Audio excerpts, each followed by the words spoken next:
We are fighting a war of attrition, in that we kill, kill, kill in self-defense, as long as they are going to come and fight with us. The only fear is, suppose they come at least 2,000 yards height and they drop somebody here. Let them drop. But if they drop, now I'm having one MG. Let them. So this MG will take. Let them drop. They will get lost in this area. Yeah. The Pakistan government dismissed the guerrillas as a bunch of miscreants and the war as a border skirmish. I was surprised to find a highly organized resistance led by officers with impressive military records. Here, Major Khaled briefed Sub-Sector Commander Captain Salik Chaudhry, who before he defected was a staff captain in headquarters Dhaka.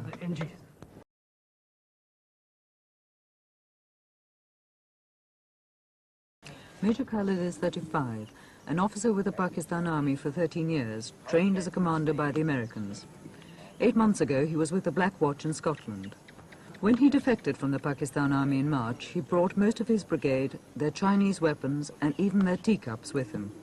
And you have heard yourself yesterday the shelling, the rocketing by the artillery and the aircraft, and then tanks the other day when you went to Feni. This is not border skirmishes. Border skirmishes means all small arm fire. But here a full-scale war is being conducted by the Pak Army. We intend to make the whole nation the fighting force. And the hardcore being provided by the regular troops, that is the Bengal Tigers. It has its good reputation of being good fighters, and it has fought well. The hardcore of the Liberation Army are professional soldiers, but thousands of students and peasants are joining them. There is little time for formal training, so they're sent to the front unarmed and untrained with the regular troops to get experience. And if they're lucky, a gun captured from the Pakistan Army. Ishaq, a 19-year-old student, took us with his patrol to inspect several villages. He's said to have killed 56 men. There was shelling yesterday, and one mortar shell landed here, 3-inch mortar, and it killed a cow, you know. And on that side of the village also, a few civilians were injured by fire from small arms. You see, shelling continues here almost all the time. And you've been very lucky enough not to have any shelling right now.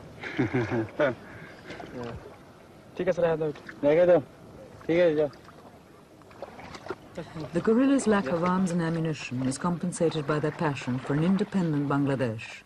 And their hatred of the West Pakistanis is constantly renewed by the stories that the refugees tell them. I wish I could take you inside. All the cantonments in Bangladesh are nothing but concentration camps.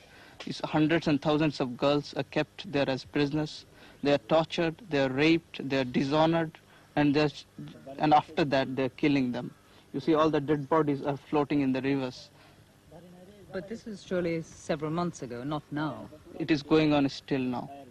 2 of my sons I lost there, and my houses has been looted, and my other articles also looted. Everything lost there. Then I found that my life also insecure. But did your son do anything to the military? Nothing, did nothing. Then why did they shoot them? Their habit is this. Their habit is this. They are murdering. Also they are murdering. All along they are murdering. For how long? Not only my 2 sons. Many people shooted. He saw his father, mother, and everybody of the family killed by the Punjabis. And of course his sister, who was about to get married, was kidnapped by the Punjabis and has been taken away. And he heard the story from the other villagers that she has been probably tortured and dragged out of that place brutally and has been taken away. And he was left with no alternative. And now he says, I have nothing to lose in this world. And he decided to join Mukti Fauj, and he wanted to take the revenge. Yahya is the initiator of all this. He is the greatest culprit that human civilization can imagine. He's just in the same rank with Hitler and his companions, Eichmann and others. My life, God knows how I shall pass my life. Now I am loitering either in either. Sometime living here, sometime living there. This way I am passing my time. 98 East Pakistanis out of every 100 voted for them in a democratic election. But the West's rulers refused the League's demands and decided to impose its power by force. What he says is they had first of all voted for Army League, and that was one of their faults. And later on, they have been feeding us the Mukti Fauj, and that was their fault. And when they got them unarmed and no Mukti Fauj was around, so the Pak Army came in and just burnt off the village and killed a few of them. These people who were unarmed and couldn't put up any resistance, Pak Army just came and slaughtered them and raped their women, burned the houses. And there are many villages sideways, just like this village. The safety of the refugees and the peace of the village was in jeopardy as we left. Throughout the journey, we were rarely out of earshot of the Pakistan shelling. But now it was getting nearer, and as we left, a group of Mukti Fauj was being drafted in to try and counter the assault.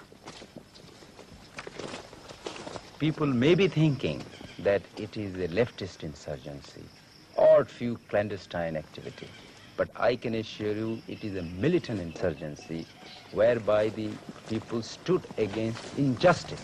We are fighting on three fronts, that is political, economic, and military. All these three fights will go simultaneously. Politically, so far, as you have seen, that Yahya regime could not, and I am sure will not, be able to form a government. Even if it succeeds, it will be nothing but bunch of quislings. We are not allowing the communication to be restored. Because in any country, if you want to start the trade, the first thing is communication. We have not allowed him to ply the trains. We have not allowed him to run the roads. Bridges are being blown. This is one aspect of the economy, that is the communication. Captain, could you describe the fighting in your sector? In my sector, it's just like fighting any other war. What do you mean? I know you are convinced, or probably you foreigners especially, you have been hearing a lot of news and propaganda by the Pakistan radio that it's just a border skirmish. But yesterday you went with myself and you saw this 5mm howitzer, 25-pounder and 120mm mortars. They are all landing. In border skirmish you don't have that.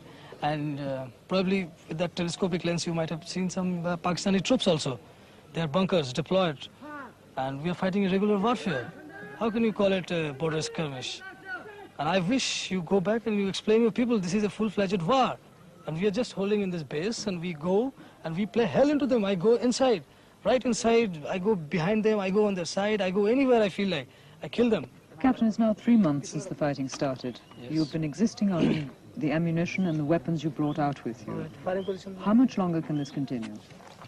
Well, it will continue as long as we have the resources and as long as we carry on capturing their ammunition.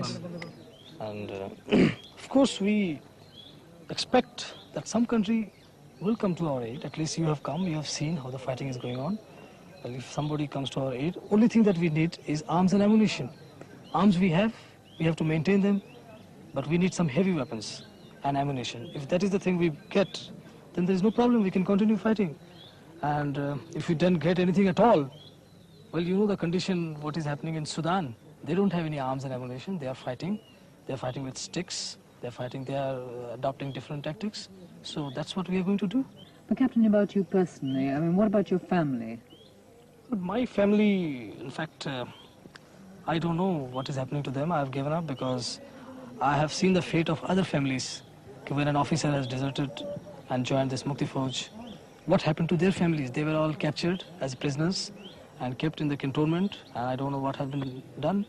So knowing all this, I ran away. You see? So I gave up. I just thought about God, whatever God does, and that's all. And I left. So I have no right to think about them, you see. Since I have sacrificed them, so how can I think about them now? Another base camp deep in the jungle. Major Khaled debriefs his officers and plans further operations. As most refugees from the war are Hindu and the West Pakistan Army is Muslim, there is a danger that people might think that this is a religious war. But every one of these guerrillas, in fact every Mukti Fauj soldier I met, was a Muslim. But the only thing which I am worried about, that is the protraction of this war, you know. As long as the war is continued for years and years and years, what is going to happen is the misery of the people. Misery in the sense that there will be a lot of killing, crossfire, the civilian will come into between the freedom fighters. Not that we are very much bothered for such sacrifice, and people are ready to give it. I have seen wherever there is or we catch the enemy in an ambush, and the immediate reaction of the enemy is to burn the villages and kill the people of that area, rape the girls. But after that effect, initially we were afraid that the people will just desert us and they will think that this is a menace. But to the contrary, I have found out that they still want that we should go in action, even if they have to sacrifice everything. I have been told even by the people to the extent that let there be nobody in Bangladesh, they cannot take the soil out of our country. Soil, let the soil remain. We must continue the action. Therefore the war will go on.